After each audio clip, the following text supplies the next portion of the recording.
Rangers supporters have been left deeply frustrated following a fresh update on struggling striker Youssef Chermiti. The Portuguese forward's time at Ibrox has been marked by inconsistency and disappointment, and the latest revelation surrounding his situation has only added to growing unrest among the fanbase. With new manager Danny Rowe now assessing his options up front, Chemiti's role at the club has come under renewed scrutiny, and the reaction from supporters has been anything but quiet. Let's break this down in today's video, along with all the other Rangers news from the last 24 hours. There is so much to discuss in today's video, so be sure to like the video and subscribe to the channel for daily Rangers content. Youssef Chermiti will be handed a lifeline at Rangers, with new boss Danny Rowe set to give the striker the chance to revive his underwhelming spell at Ibrox and prove his worth to the demanding Glasgow crowd. Since arriving from Everton in the summer, Chemiti's start to life in Scotland has been far from smooth.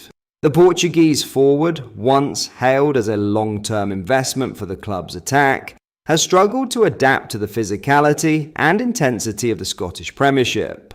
His early months under former manager Russell Martin were marked by inconsistency and frustration, with the 21-year-old failing to establish himself as a reliable presence in front of goal. Now, under the stewardship of Rowe, there is renewed hope that Chemiti can rediscover the confidence and sharpness that once made him one of Portugal's brightest young prospects. The German coach is understood to be keen on giving the youngster a sustained run of games, allowing him to build rhythm and chemistry within the side. I think Danny Rowe will give him an opportunity now to stake a regular claim in the side, said one source familiar with the situation. He's been in the team recently, scored against Kilmarnock at the end of October, and even though he came under fire after the semi-final defeat to Celtic, the manager believes there's a player in there who just needs time and confidence.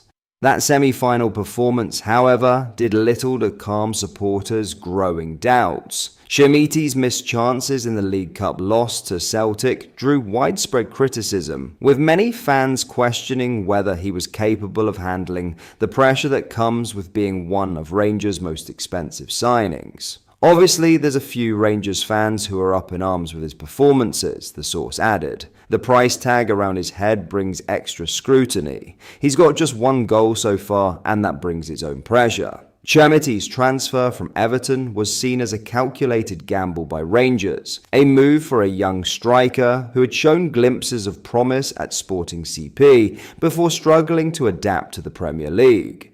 For both player and club, the upcoming months could prove decisive. The forward remains determined to make the most of the faith Rowe has placed in him, knowing his time to convince the supporters is running thin. There's been a lot of pressure on him, another insider explained. Everton paid a significant fee for him, but things didn't quite work out there. Now at Ibrox, he's desperate to show he can deliver. The next few months will define his future at the club. The second half of the season promises to be a defining period not only for Chemiti, but for several members of the squad who have struggled to meet expectations. Rangers' inconsistent start has placed added urgency on Rowe to stabilise performances before the January transfer window opens. It's understood that the club may look to strengthen key areas, particularly in attack and at left-back, though much will depend on results between now and the turn of the year. Despite speculation linking Liverpool defender Calvin Ramsey with a move north, it now appears that Rangers are content with their current right-back options. Instead, attention has turned to ensuring that existing players rediscover their form, with Rowe determined to maximise the talent already at his disposal. For Chemiti, the task is clear: repay the faith shown by his new manager and begin to deliver in the moments that matter most. His goal against Kilmarnock offered a glimpse of what he is capable of, but Rangers will need far more if he is to justify the investment and ease the pressure mounting around him. With patience wearing thin among the Ibrox faithful, this may be his final chance to turn potential into production and silence the doubters once and for all.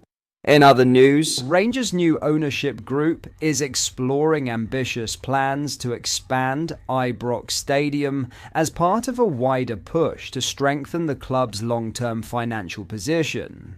The Glasgow Giants, now under the control of a US consortium led by Chairman Andrew Kavanagh and 49ers Enterprises, are examining ways to increase capacity and matchday revenue, with early proposals centering on a potential 4,000-seat addition. The idea of expanding Ibrox was first floated publicly during the club's annual general meeting in June, when Vice Chairman Parag Marath confirmed that the board was actively considering a stadium development project.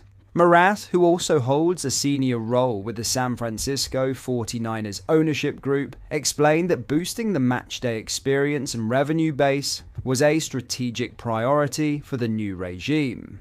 A recent update from the Rangers Fan Advisory Board, FAB, shed light on how discussions have progressed, following a meeting with senior figures, including Kavanagh, Chief Executive Patrick Stewart, Sporting Director Kevin Thelwell, and Communications Chief Greg Mailer. The FAB revealed that the club's preferred option involves lowering the pitch level to accommodate new seating. The proposal would see around 4,000 additional seats installed, pushing Ibrox's capacity past 55,000 for the first time, and bringing it closer to Celtic Park's 60,411. While the plans remain in their exploratory stage, financial experts believe the expansion could deliver a significant revenue boost. Former Manchester City financial advisor Stefan Borzen suggested that the project could add roughly £4 million in annual income if completed. An extra 4,000 seats is probably another 10% on their matchday capacity, Borson explained. It's worth about £4 to £5 million a year, especially if some of those seats are used for hospitality. Their total gate receipts and hospitality for 2024 were around £44 million, up from £40 million the previous year, so it's a meaningful increase. Borson also highlighted the efficiency of such an investment. Rangers already have one of the highest gate receipts in the UK, even compared to some Premier League clubs. An additional £4 million a year is very good business, especially as most of the existing infrastructure and operational costs are already covered. Ibrox currently holds 51,700 supporters, making it one of Britain's most atmospheric football arenas. The stadium, which has been Rangers' home since 1887, remains a key part of the club's identity, but last year's issues with the Copeland Stand redevelopment served as a warning. But that is all for today's video. Thank you for watching. I hope you enjoyed. If you did, please make sure you hit the like button and subscribe to the channel. We post all the latest Rangers news every single day, so join our fast-growing community so you never miss out. Thank you. I'll see you in the next video.